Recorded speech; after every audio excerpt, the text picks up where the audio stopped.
हमने भोग लगाया, पूजा किए, आरती किए हर रोज़ दैनंदिन जीवन में, परंतु जैसे ही कुछ अशौच क्रियाएं हो गई घर में, किसी के घर में बच्चा हुआ या कोई गुजर गए, तो ऐसी स्थिति में हम ठाकुर की सेवा कैसे करें? इस विषय में शास्त्र में क्या कहा गया है? क्योंकि शास्त्र का सिद्धांत ही सर्वोपरि है। हम केवल और केवल अपने मन के मुताबिक किसी को कुछ नहीं कह सकते। जो शास्त्र में कहा गया है उसी के हिसाब से हमें चलाना चाहिए।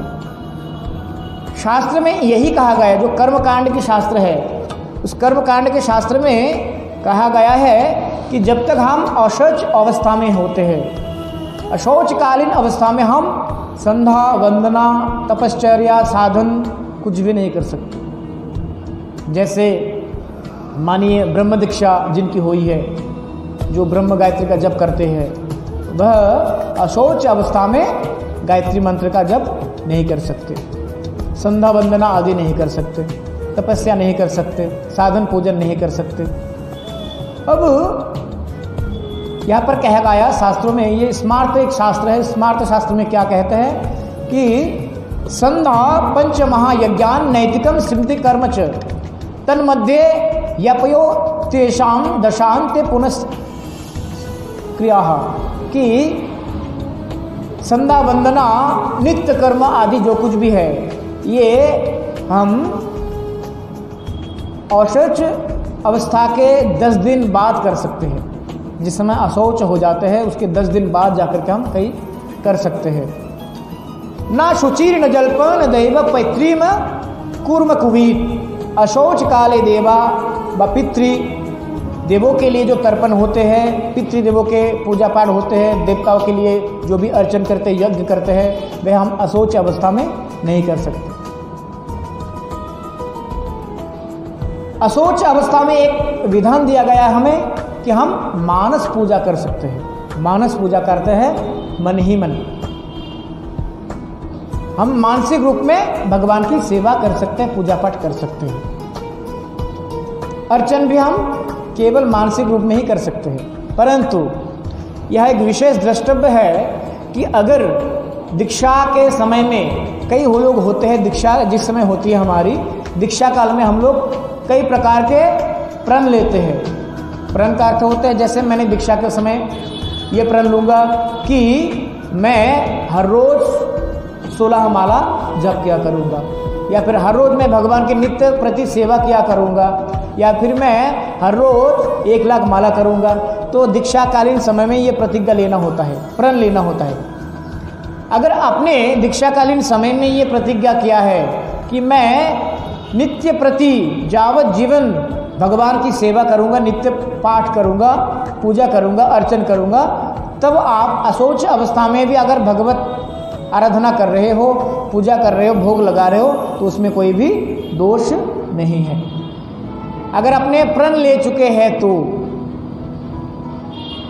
और इसमें कहा गया कि न विष्णु आराधनात् पुण्यम विद्यते कर्म वैदिकम, न विष्णु आराधनात् पुण्यम विद्यते कर्म वैदिकम, तस्मात् अनाधिध्यांतम नित्यमाराधयत हरिन, कि भगवान विष्णु के आराधना के जैसा कोई भी उससे बड़ा पुण्य कार्य इस ब्रह्मांड में नहीं है। भगवान विष्णु की आराधना जो है वह उससे बड़ा पुण्य कर्म इस ब्रह्मांड में नहीं है।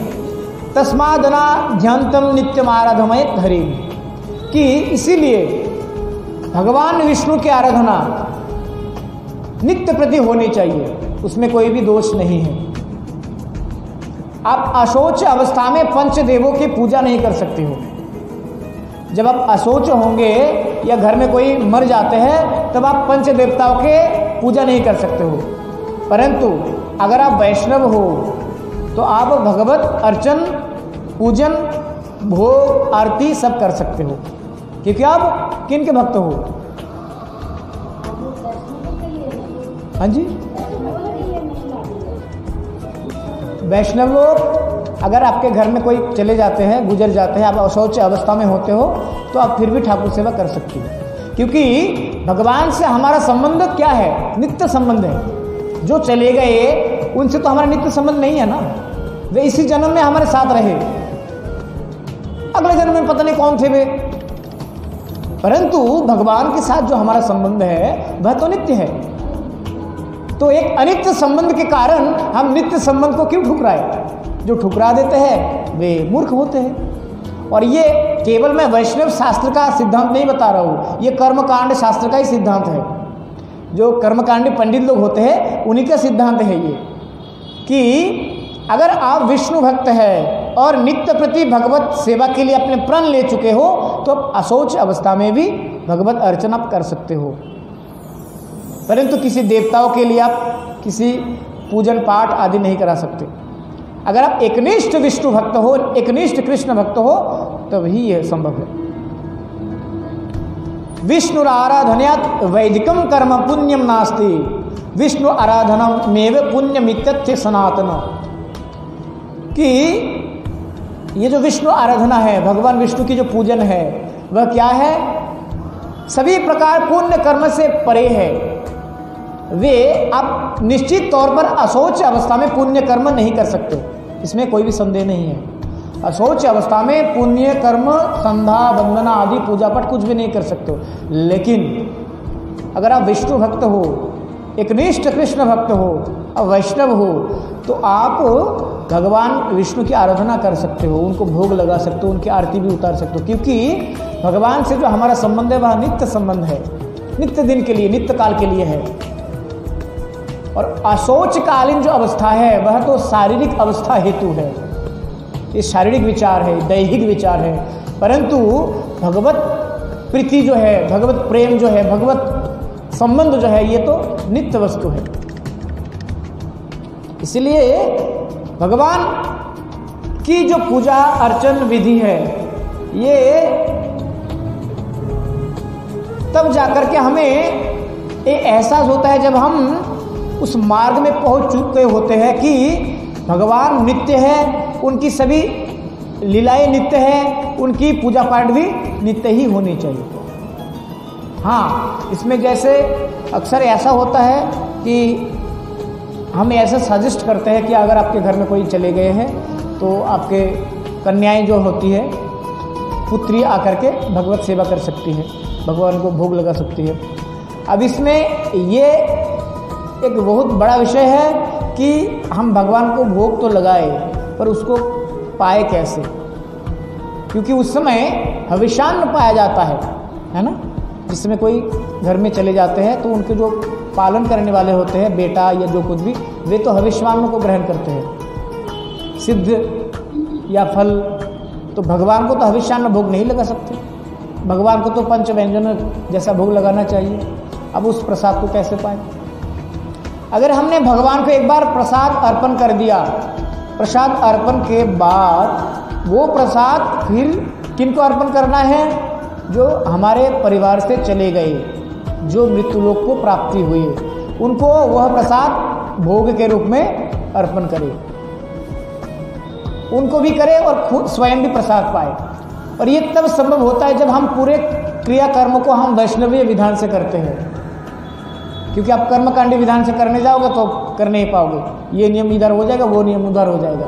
तो इसीलिए वैष्णव लोगों के लिए ये साध्य विधान अलग से दिया गया है। हम तो रह गए ना तो वैष्णव विधान के ना तो कर्मकांड के। घर में शादियाँ होती है तो कर्मकांड के हिसाब से, मंदिर में आते हैं तो वैष्णव विधान है माता जी। तो इसमें बदलाव होना चाहिए। विवाह तक अब यकीन नहीं मानेंगे, हमारे बंगाल में जो वैष्णव संप्रदाय है, हमारे जो गौरीय वैष्णव संप्रदाय, वह जो शादियाँ होती है ना, विवाह, वह भी वैष्णवी विधान में होते हैं।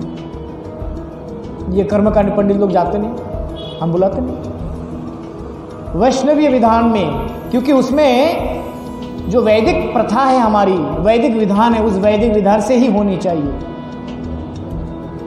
इसमें कर्मकांड में क्या है? कर्मकांड में आप पुण्य करेंगे, पुण्य के साथ साथ आपके पुण्य का फल और भी किसी को देना होता है, उसको भी दो, उसको भी दो, इसको भी दो, ये भी करो, वो भी करो। लेकिन ये वैष्णव वैदिक जो विशुद्ध वैदिक विधान है, विशुद्ध वैदिक विधान में क्या है?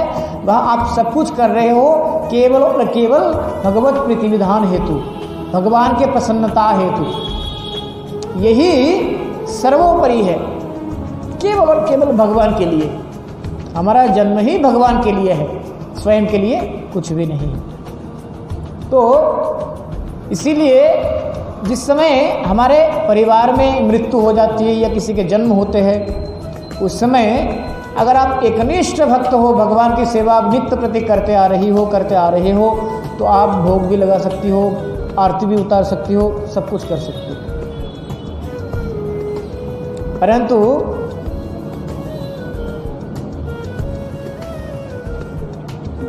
जो अशोच अवस्था में फिर हम संध्या वंदना आदि नहीं कर सकते।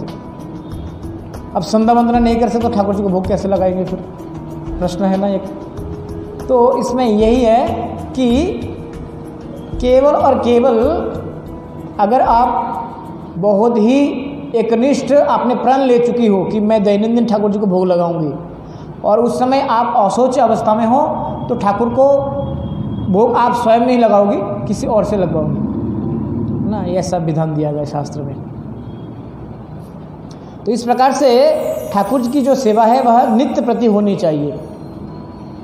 नित्य प्रति नहीं होने से क्या होते हैं कि हमारे जो साथ भगवान के जो संबंध है वह उसमें दरार आ जाते हैं। ऐसे बहुत से विधान दिया गया शास्त्रों में, हम उनको फॉलो ही नहीं करते।